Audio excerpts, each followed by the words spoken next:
জয় নিতাই, রাধে রাধে। কলিযুগে নিত্যানন্দ বিনা গতি নাই, কারণ নিতাই ভজিলে গৌর পাবে। একমাত্র নিত্যানন্দ প্রভুই আধার কলিযুগের।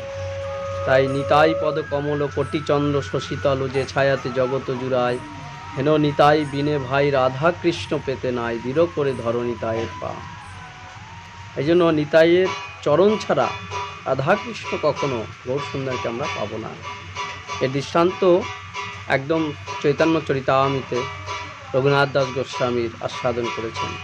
একবার রঘুনাথ দাস গোস্বামী মহাপ্রভুকে পাওয়ার জন্য অভিলাষ ছিলেন। তিনি অদ্বৈত প্রভুর কাছে গেলেন মহাপ্রভুকে পাওয়ার জন্য, কিন্তু অদ্বৈত প্রভু বললেন, মহাপ্রভু আমার সম্পত্তি নয়। মহাপ্রভু কার সম্পত্তি? একমাত্র নিতাই চাঁদের। তাই তিনি সেই নিত্যানন্দকে মিলন করবার জন্য, নিত্যানন্দকে পাবার জন্য সেই রঘুনাথ দাস গোস্বামী তিনি পানিহাটিতে গেছিলেন, যেখানে নিতাই চাঁদের হাট বসেছিল। নিতাই চাঁদ সাধুসঙ্গ সমস্ত ভক্তদের নিয়ে লীলা করেছিলেন।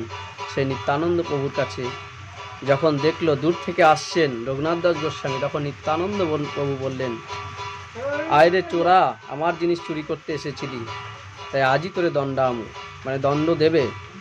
তখন রঘুনাথ দাস গোস্বামী কেঁদে দিলেন, হে প্রভু, অগাধ করুণাময় তুমি, বলো প্রভু তুমি কি দণ্ড দেবে, আমি মাথা পেতে নেই। তখন বলল, তুই আমার এই যত ভক্ত আছে তাদেরকে দই আর চিড়ে দিয়ে সেবা করাবি, এই হচ্ছে তোর দণ্ড।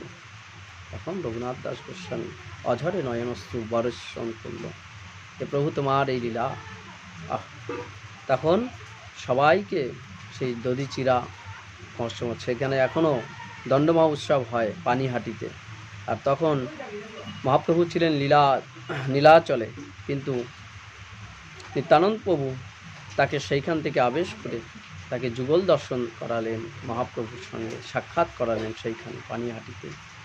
তাই নিতাই ছাড়া আমাদের গতি নেই। এই জন্য সবাই মিলে সবাই নিতাই ভজন। নিত্যানন্দ প্রভু ছাড়া আমাদের গৌর সুন্দরকে কোনো মতেই পাওয়া যাবে। জয় নিতাই, রাধে রাধে।